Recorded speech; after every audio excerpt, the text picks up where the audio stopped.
Bom dia, irmãos. Graça e paz do Senhor Jesus, amém? Que bom estarmos aqui, né? Eu fico pensando, sabe, pastor Pedro, assim, eu gosto de analisar o culto, observar o que nós estamos fazendo, né? O ambiente que nós estamos vivendo. E não existe lugar melhor para a gente estar, né, irmãos? Vamos ser sinceros, né? Na casa do Pai, na comunhão com os irmãos, sendo abençoado. E uma coisa bonita na igreja, irmãos, é que passado e presente se misturam, né? A gente tem os jovens bonitos aí, as crianças, nós temos pessoal de meia idade, temos um pessoal um pouquinho mais vivido, né? Eu, por exemplo, sou um pouquinho mais vivido. E a gente vai convivendo com essa coisa bonita, né? Por exemplo, músicas novas. Hoje o Léo trouxe, eu acho que é uma música, uma nova, que a primeira vez que eu ouvi, foi uma música, não sei se foi a primeira vez, uma música nova, bonita, poesia, fala do nosso desejo, né, de ser resgatado sempre, de adorar o Senhor. E é interessante, quando eu vejo uma música nova assim, eu primeiro escuto a música. Não saio cantando, viu, Léo? Não fica triste não, mas eu estou aqui adorando, eu estou ouvindo vocês cantarem e tal, e estou vendo a música, a letra, tentando descobrir uma heresia, pastor. Às vezes tem, às vezes não tem, né? Mas assim, né? Aí você vai pensando na letra assim, um convite à adoração, da gente ser perfume do Senhor, é um desafio. Eu vou cantar essa música, depois não vivo isso, meu Deus do céu, como é que vai ser minha vida? Então veja que a caminhada com o Senhor é um desafio. Tudo que a gente quer tentar viver para o Senhor, pega no pé da gente, né? Para melhorar. Para melhorar. Mas também a gente escuta um tocou-me Jesus. E eu volto lá para trás e sinto aquela alegria também. Então é legal, passado e presente estão vivos. Quem está feliz com Jesus, diga amém. Parabéns às mulheres por ontem, por hoje e por todos os dias, né? Falei para minha netinha de 9 anos, estava lá em casa, pôs a mão no cabelo dela, fui fazer a besteira de fazer isso, pastor. Parabéns pelo Dia Internacional das Mulheres. Ela olhou para mim e falou assim, você vai me dar presente? 9 anos já está no sistema do consumo da sociedade. Brincadeira. Quantas mulheres aqui ganhou uma lembrancinha ontem pelo Dia Internacional das Mulheres? 1, 2, 3. Você ganhou, pastor? Ai, meu Deus do céu, não é possível. Aí não é possível. Esses homens não tem jeito mesmo, né? Irmão, essas datas nos incentivam a lembrar que a gente precisa honrar, né? É comércio, pastor, nós somos crentes, tem que só orar, buscar o Senhor, não tem nada dessas coisas do mundo, mas é um agradinho que você faz, né? As mulheres merecem, vocês não acham?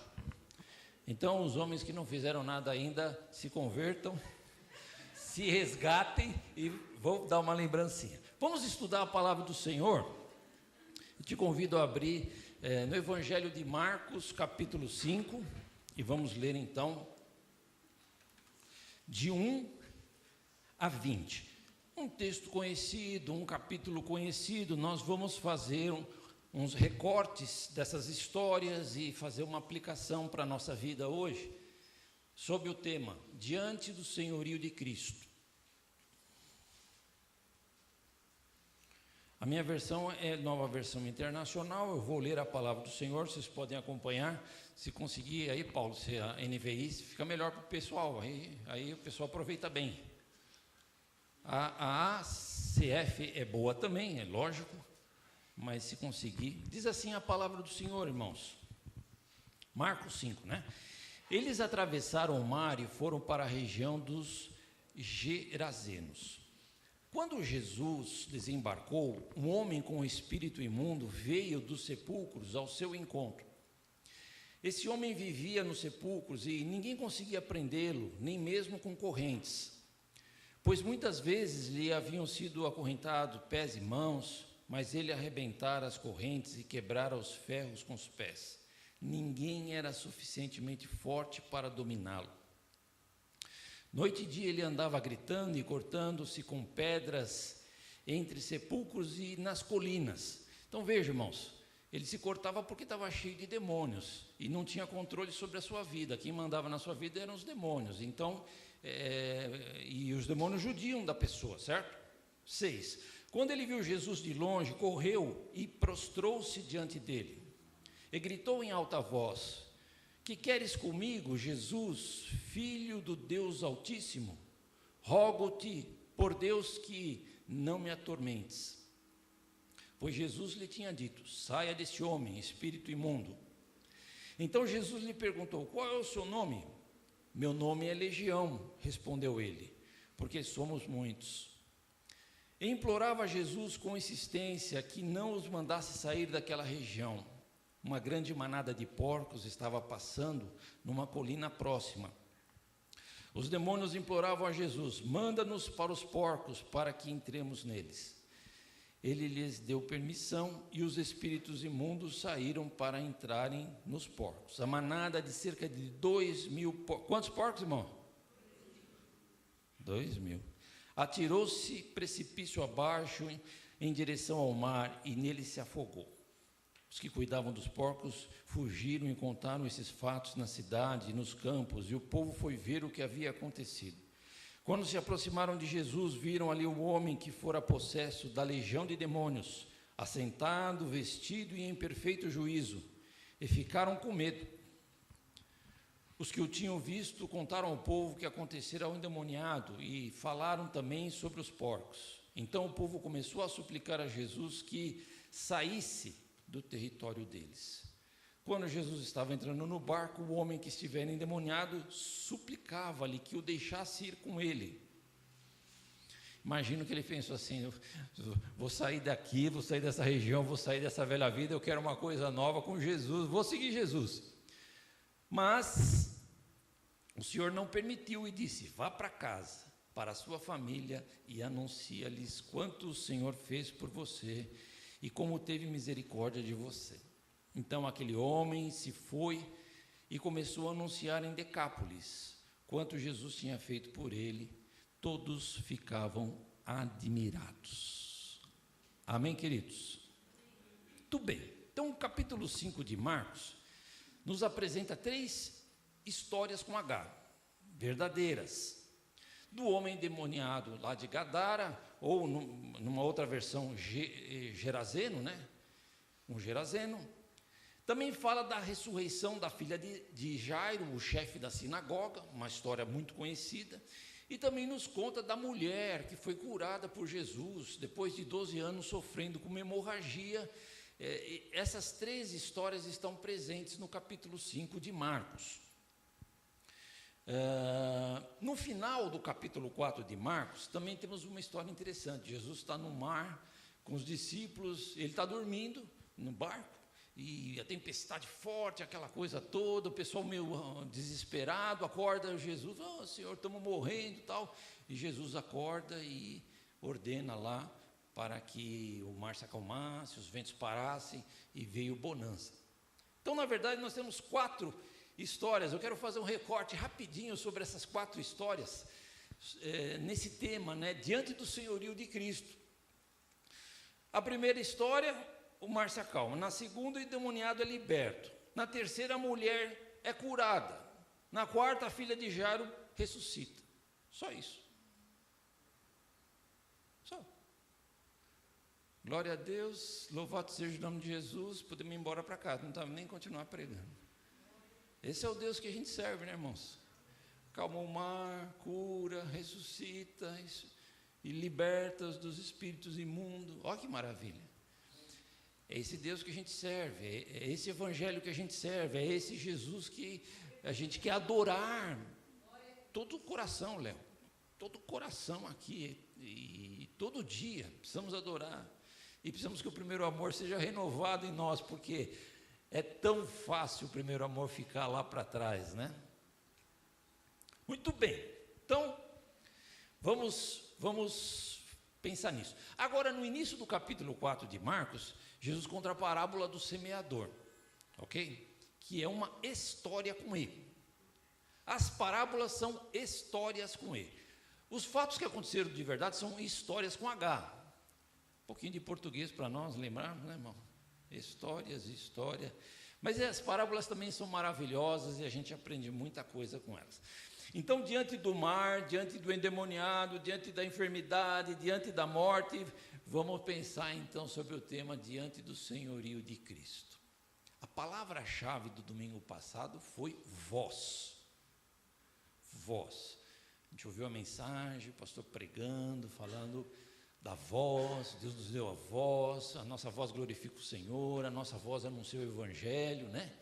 Jesus falou lá para o endemoniado, não, você não vem comigo, pega a tua voz, volta lá para a tua cidade e abre a boca e fala para todo mundo o que Deus fez por você. E a palavra-chave dessa manhã vai ser então senhorio. Senhorio de Cristo. Então, vamos pensar 3 aplicações sobre esses textos. Primeiro, a obediência. Repete comigo, irmãos. Obediência. Não, todo mundo junto. Obediência.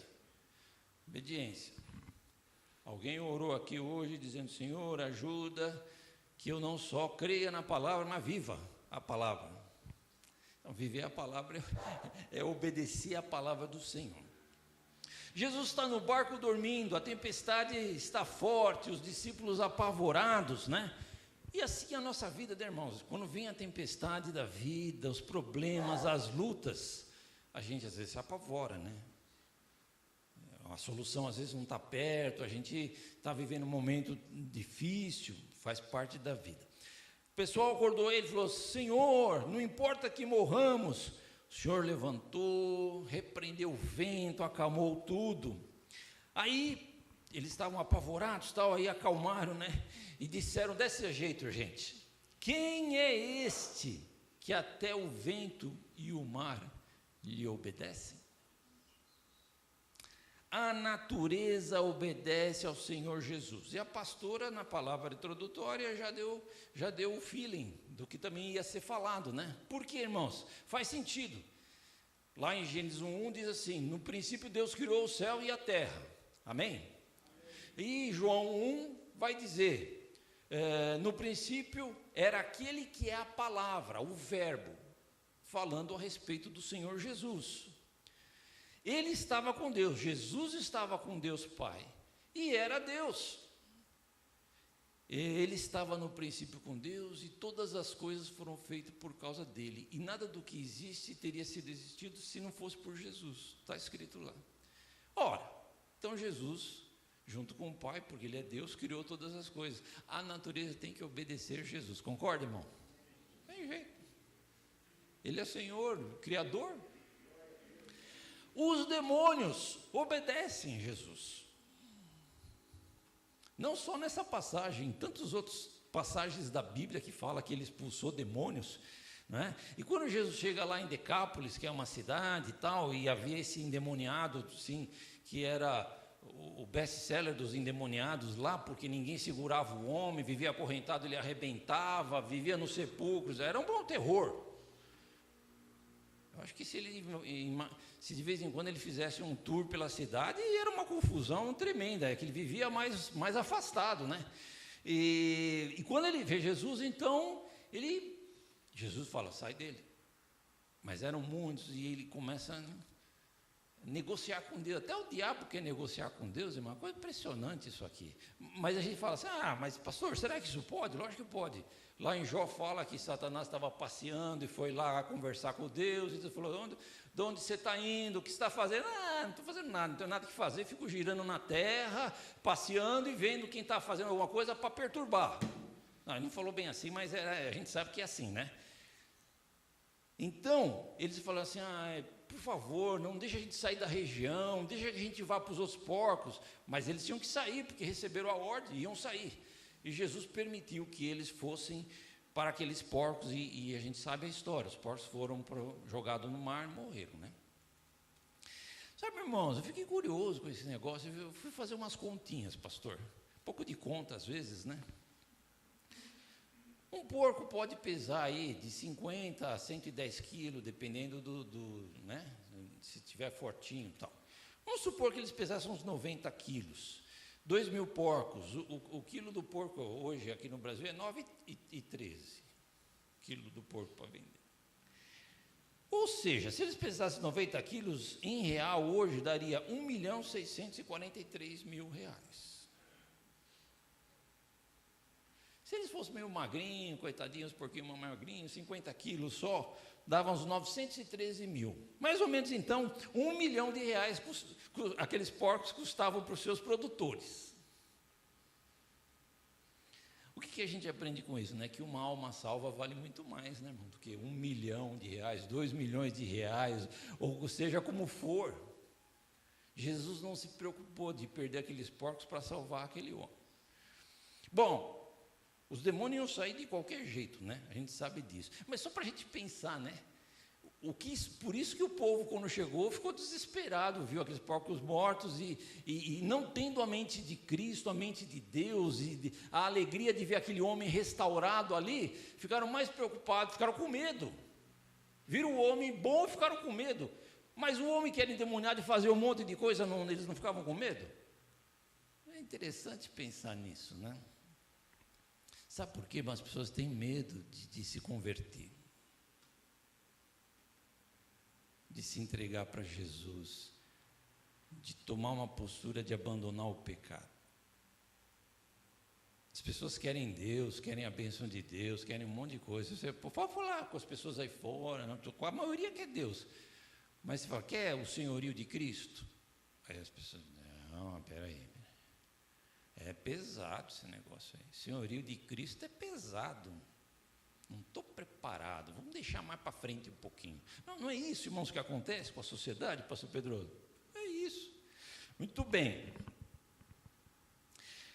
Os demônios obedecem a Jesus. Quem mais que obedece a Jesus? A natureza obedece a Jesus. Sabe quem mais obedece a Jesus? A morte. A morte obedece a Jesus, porque quando Jairo veio pedir para Jesus ir lá ajudar a filha dele, Jesus falou, não, eu vou. Aí Jesus estava indo, aí veio uma notícia ruim. Falou assim, não precisa mais incomodar o mestre, porque a tua filha morreu. Aí Jesus falou, não, fica tranquilo, vamos seguir. E foram. Quando Jesus chega lá, está aquele choro, aquele tristeza, o pessoal pranteando, uma menina de 12 anos, uma tristeza terrível, né? Jesus falou, vocês estão chorando. Ela não está morta, está dormindo. Deram risada de Jesus. Jesus manda todo mundo sair, pega Pedro, João, Tiago e os pais, sobe lá no quarto, segura na mão da menina e diz assim para ela, Talita cumi, que quer dizer, eu te ordeno, levanta. Menina, eu te ordeno, levanta-se. Parafraseando e pensando numa outra maneira que Jesus podia dizer essa frase, é a mesma coisa ele dizer assim, morte, eu te ordeno, saia. Por quê? Se ela estava morta e a morte estava presente e a vida voltou, quem que saiu? A morte. Então, eu fiz esse aplicativo para pensar que a morte também obedece a Jesus. Amém. Glória a Deus. Glória a Deus. Então, essas coisas nos enchem de alegria, né? Porque a gente aguarda a vida eterna. Jesus falou assim, mesmo que alguém morra crendo em mim, vai ressuscitar. Então, graças a Deus, porque todas essas coisas obedecem a Jesus. E você obedece a Jesus? Ele é o Senhor da tua vida. Então, é essa aplicação da palavra para cada um de nós, para você que está aí na internet também, podendo ouvir esta mensagem. Um segundo destaque dessas histórias, irmãos, é o prostrar. Fala comigo, prostrar. Primeiro é obediência, o segundo é prostrar. Como verbo pronominal, prostrar significa abaixar-se, curvar-se, humilhar-se em postura de súplica ou de adoração. Eu creio que nós precisamos nos prostrar mais diante do senhorio de Cristo, né? Porque assim, irmão, sabe o que é prostrar? Não é nem ajoelhar, porque a verdade é a gente ajoelha, né? Alguns nem ajoelham, ora mesmo sentado, ora de pé, ora na mente, nem abre a boca para orar, mas a gente tem o costume, pelo menos, de ajoelhar e orar de joelhos, assim, em casa, tal, às vezes menos na igreja, porque o culto fica meio diferente e tal, né? Mas prostrar é pôr o rosto no chão. Quem faz muito isso são os muçulmanos, né, irmão? 5 vezes ao dia eles põem o tapetinho Onde que eles põem o rosto? No chão. Eles se prostram diante da fé deles lá. Quando o homem endemoniado viu Jesus, ele, diz a palavra do Senhor, ele foi ao encontro de Jesus e prostrou-se. E falou, né, reconhecendo que Jesus era o Filho de Deus, que queres comigo, Filho do Deus Altíssimo, não me atormentes, tal. Tem uma outra passagem que fala assim, viesse antes da hora me perturbar, quer dizer, o diabo já sabe que está condenado e fica querendo negociar delação premiada para mudar o negócio aqui, aumentar o tempo de vida dele, mas está condenado, não tem jeito. Mas não foi só o homem que prostrou, os demônios se prostraram, porque aquele homem estava inconsciente, irmãos, ele não sabia o que estava acontecendo com ele. Ele nem tinha visto Jesus ainda, ele estava totalmente fora de si. Os demônios se prostraram diante do Senhor. A mulher de fluxo de sangue, doente, enferma, ela quando viu Jesus com a multidão, ela 12 anos gastando dinheiro com aquela enfermidade, ela falou assim, não, agora é a minha solução, é a minha última esperança, eu tenho que tocar em Jesus, se eu tocar nele eu vou ser curada e tal, e ela luta, ela vai, e ela toca em Jesus, e Jesus sente sair virtude dele, poder dele, e aí ele olha e fala assim, quem tocou em mim? Que saiu virtude. Aí os apóstolos falam, Senhor, todo mundo te toca, tem tanta gente aí, como é que nós vamos saber quem tocou? O senhor ainda pergunta isso? Não, mas alguém me tocou diferente, porque saiu virtude. E imagina aquela situação, um monte de gente, aquela mulher lutou para chegar, impura, não podia nem encostar em ninguém. É uma situação difícil. Mas aí quando Jesus insiste, alguém me tocou, aquela mulher pega e se prostra. Se prostra e fui eu. Reconhece que o Senhor tinha curado, fala para Jesus. Então aquela mulher se prostrou. Jairo também se prostrou. Quando ele chega para pedir a ajuda de Jesus e ele vê que a situação está difícil, e veja, irmãos, Jairo era chefe da sinagoga, ele era um judeu religioso, ele devia, vamos assim dizer, respeito, consideração com a hierarquia dele lá, que é tudo religioso judeu. E o pessoal estava perseguindo Jesus, querendo prender Jesus, tal. Quer dizer, ele ficou entre a cruz e a espada. Se eu vou lá falar com Jesus e descobre, capaz até de perder o cargo lá de chefe da sinagoga. Mas ele não pensou duas vezes, a filha estava morrendo. Ele pensou assim, nenhum desses judeus aí vão conseguir consertar minha filha, então eu vou para Jesus mesmo, não tem jeito. E ele se prostra.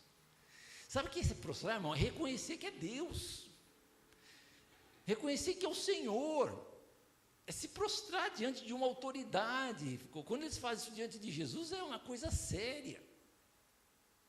Isso acontecia muito no Antigo Testamento também, com os profetas. O pessoal respeitava tanto os profetas, que em algumas histórias da Bíblia, a gente vai, por exemplo, a Sunamita, com Eliseu, ela se prostra.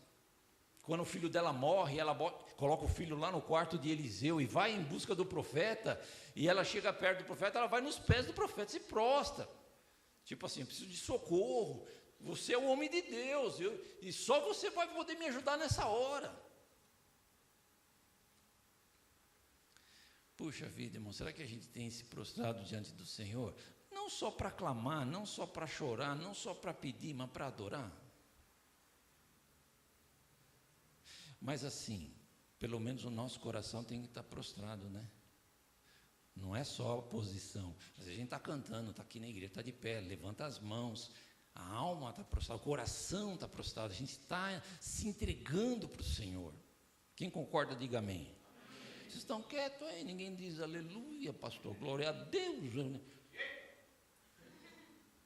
Tá bom, o importante é que vocês estão pensando na palavra e põem no coração e pratica, né? Estou brincando, né? Não precisa ter aleluia e glória a Deus, a gente gosta assim, às vezes, desse foguinho tal do Senhor na nossa vida. Então, irmão, se o pessoal se prostrou, qual que é a aplicação para nós? Hoje à tarde, você vai na tua casa, no teu quarto, pelo menos 5 minutos. Lógico que no caso, quem está se recuperando de coisas, às vezes não dá para fazer, né, Laércio? Então não é para você, tá? Mas assim, vamos se prostrar uns 2, 3 minutos com o rosto no chão. E eu já vi que eu vou pôr um travesseirinho lá. pôr um travesseirinho ali, mas vou pôr o rosto no travesseiro, vou fazer isso. Vamos nos prostrar, irmão, vamos dobrar o joelho, vamos orar mais, né, pastor? Vamos clamar ao Senhor, precisamos dessa postura. Pedir perdão, pedir essa restauração todo dia, ser resgatado todo dia, porque de fato a gente precisa mesmo. Bom, um terceiro pensamento rapidinho aqui, né? Diante do Senhor e de Cristo, eu obedeço, eu me prostro. Mas tem a fé. A fé é muito importante diante do Senhor e de Cristo. Essa era a vivência de Jesus com as pessoas, era a fé. Era um elo de ligação entre Jesus, as pessoas e Deus e os milagres para acontecer. Por exemplo, quando os discípulos falaram para Jesus que estavam morrendo e Jesus acalmou a tempestade, que Jesus falou para eles assim: ainda não tem fé? Quase que ele fala assim: vocês me acordaram para acalmar, por que vocês não acalmaram a tempestade? Por que vocês não deram uma ordem para a tempestade? Vocês não têm fé? Aí os discípulos podiam dizer assim: Jesus, vamos explicar uma coisa aqui? Não dá, né? O Senhor é o Senhor, nós somos do humano, a nossa situação, como é que o Senhor quer? Mas Jesus queria instigar a fé neles. A fé, se vocês crerem de todo o coração, pedirem a Deus, e é uma coisa aqui que está dentro de um plano de Deus para a tua vida, vai acontecer. Então, a fé, Jesus está instigando a fé. A mulher de fluxo de sangue, o que ela falou? Não, eu vou chegar em Jesus, se eu tocar nele eu vou ser curada. É fé, ela creu, essa é a minha hora, eu vou receber minha bênção, em nome de Jesus. E ela toca lá na orla do Senhor e ela é curada. E Jairo, quando vem a notícia ruim, quase que chegaram para ele assim: você tem plano funeral, Jairo? Vai precisar aí, porque a tua filha foi embora, né? Não incomode mais. Jesus olhou para Jairo e falou assim: não temas, crê somente. Sabe, é como se Jesus falasse assim: você não veio me buscar para uma solução? Não vai desistir agora, pô. Já que nós estamos indo, vamos até o fim. Mas, irmãos, tudo isso é muito bonito e fácil agora, que tudo passou, a gente lê a Bíblia e tem as histórias e tal, mas na hora H, precisamos pôr a fé em prática. Porque, sabe, irmãos, às vezes a gente está numa angústia e não tem alguém para estar do nosso lado. O pastor não está do lado para orar naquela hora, por exemplo. É uma situação que é você e Deus, é você e a tua fé. Então você tem que crer e falar com Deus e clamar ao Senhor e confiar de que haverá respostas em nome do Senhor Jesus. Então, irmãos, o que é fé? O que é fé? Não é um objeto, fé não é um sentimento, fé não é uma possibilidade, fé é certeza.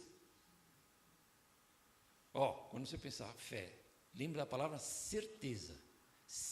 É o firme fundamento das coisas que se esperam, a prova dos acontecimentos que não se viram ainda, mas vai acontecer. Certeza, é certeza em Deus, é certeza na palavra, é certeza em Cristo. Então que Deus abençoe, meus irmãos, nossa vida, nossa fé, né? A gente precisa de tantas respostas de Deus, às vezes, na vida sentimental, para os jovens, e não só jovens, às vezes também para os adultos, né? No trabalho, na finança, nos milagres da saúde. Às vezes vem a enfermidade, e aí vem aquela luta tão grande, mas a fé diante do Senhor e de Cristo vai trazer resultado para nós. Então, irmãos, diante do Senhor e de Cristo, obedeça, prostra-se e tenha uma fé viva para a glória do nome do Senhor. Deus abençoe.